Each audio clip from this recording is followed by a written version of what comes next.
111 Math Part First Chapter 4 Determinants and Matrices. त्यामध्ये आपण आज Consistency of three equations into variables शिकत आहोत. Now these three equations are linear equations in two variables x and y. तर हे तिन्ही equations linear equations आहेत. त्याच्यामध्ये व्हेरिएबल x आणि y आहेत.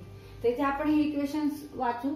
a1x plus b1y plus c1 equal to 0, a2x plus b2y plus c2 equal to 0, a3x plus b3y plus c3 equal to 0.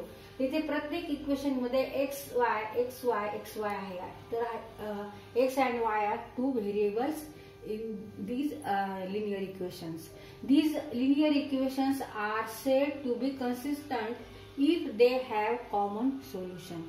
ह्या तिन्ही equation मध्ये जर कॉमन सोल्युशन असेल एखादं, तर याचा अर्थ हे तिन्ही लिनियर इक्वेशन्स आपण काय म्हणू शकतो, कन्सिस्टंट आहे असं म्हणू शकतो. आणि दुसरं ह्यांची व्हॅल्यू जर घेतली आपण determinant a1 a2 a3 b1 b2 b3 c1 c2 c3 हा जर डिटर्मिनंट ह्याची व्हॅल्यू जर इक्वल टू 0 आहे, तर ह्याचाच अर्थ काय की हे तिन्ही इक्वेशन्स कन्सिस्टंट आहेत. No this is necessary condition that equations are consistent, that is value of determinant equal to 0, but this condition is necessary but not sufficient. तर ही प्रत्येक वेळेस जर डिटर्मिनंटची व्हॅल्यू जर 0 असेल तर ह्याचा अर्थ ते इक्वेशन्स लिनियर इक्वेशन्स आहेत असा होत नाही.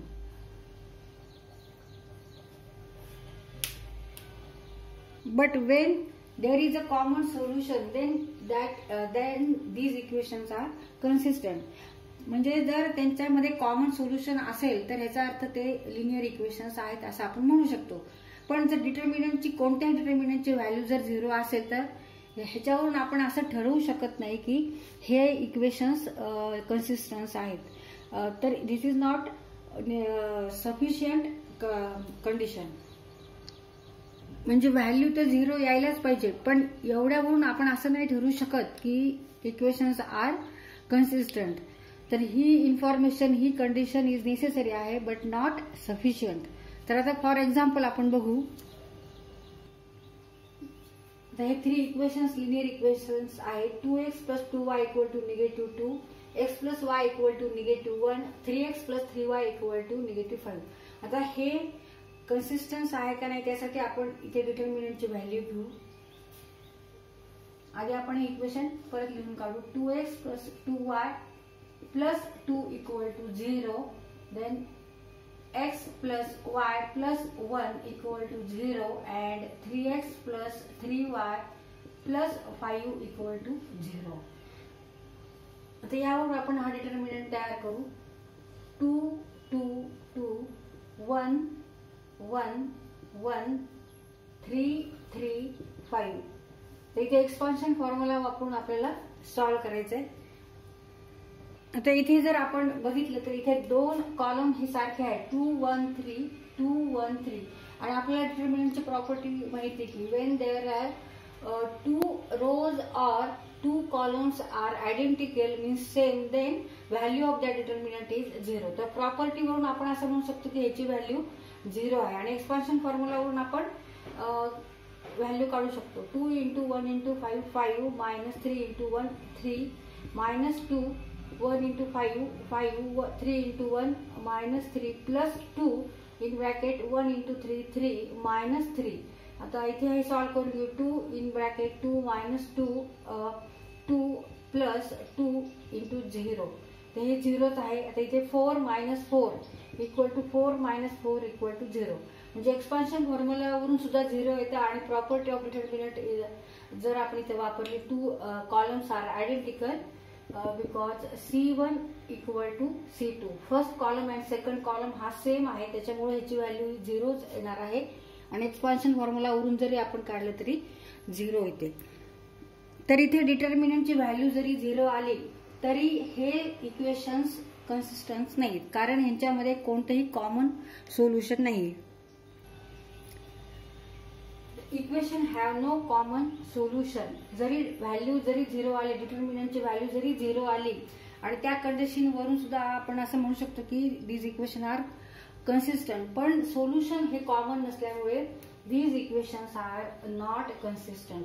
आता ह्याचं सोल्युशन, ह्या इक्वेशनचं जर आपल्याला सोल्युशन काढायचं म्हणजे काय करायचंय, एक्स आणि वाय ची आपल्याला काय काढायची, व्हॅल्यू काढायची. एक्स आणि वाय इक्वल टू व्हॉट हे आपल्याला काढायचं. तर आपण सोल्युशन दोन इक्वेशन घेऊन आधी काढू.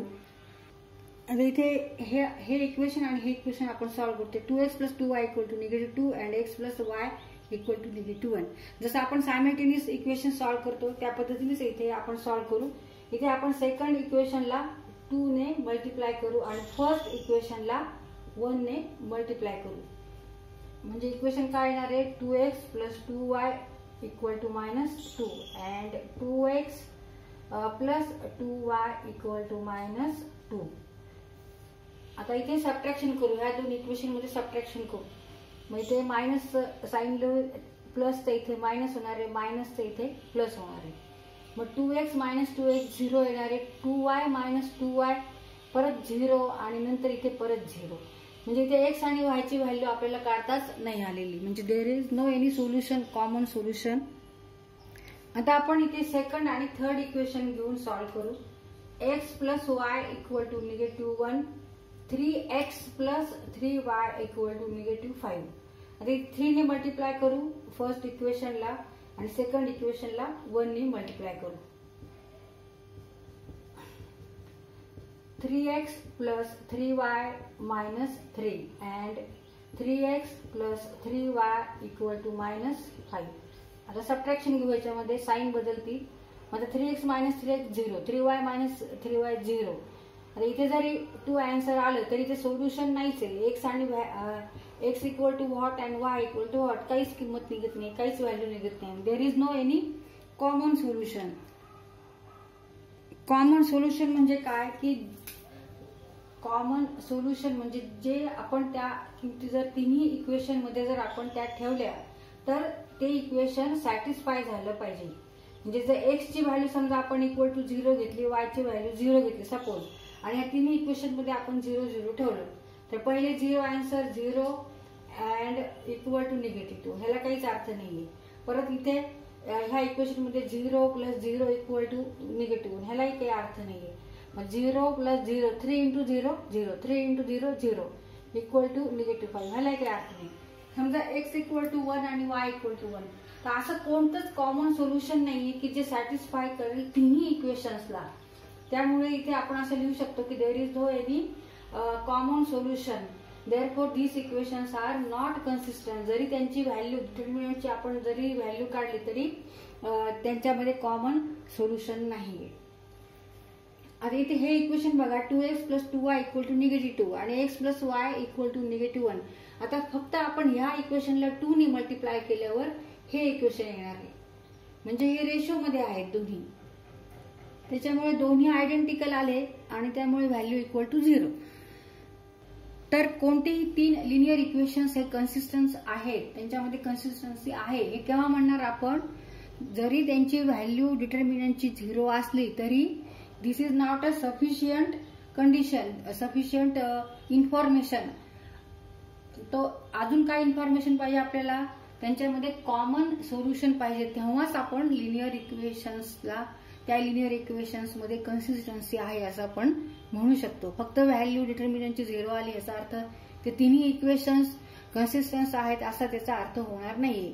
आपल्याला सोल्युशन पण बघावं लागेल की त्यांचं काही सोल्युशन आहे का तिन्हीमध्ये कॉमन, तिन्हीमध्ये तेच व्हॅल्यू ठेवावी लागेल एक्स आणि वाय ची, आणि इक्वेशन सॅटिस्फाय झालं पाहिजे. सॅटिस्फाय म्हणजे जर इथे एक्स ची आणि वाय ची आपण जर किंमत ठेवली आणि ही आपण सॉल्व्ह केली एक्स वाय ची किंमत ठेवून आणि इथं उत्तर आलं, परत तीच किंमत जी इथं ठेवली ती इथं ठेवायची, हे सॉल्व्ह करायचं आणि हे आन्सर आलं, परत तीच किंमत एक्स आणि वाय ची इथं ठेवायची ह्या इक्वेशन मध्ये आणि ह्याचं आन्सर -5 आलं पाहिजे.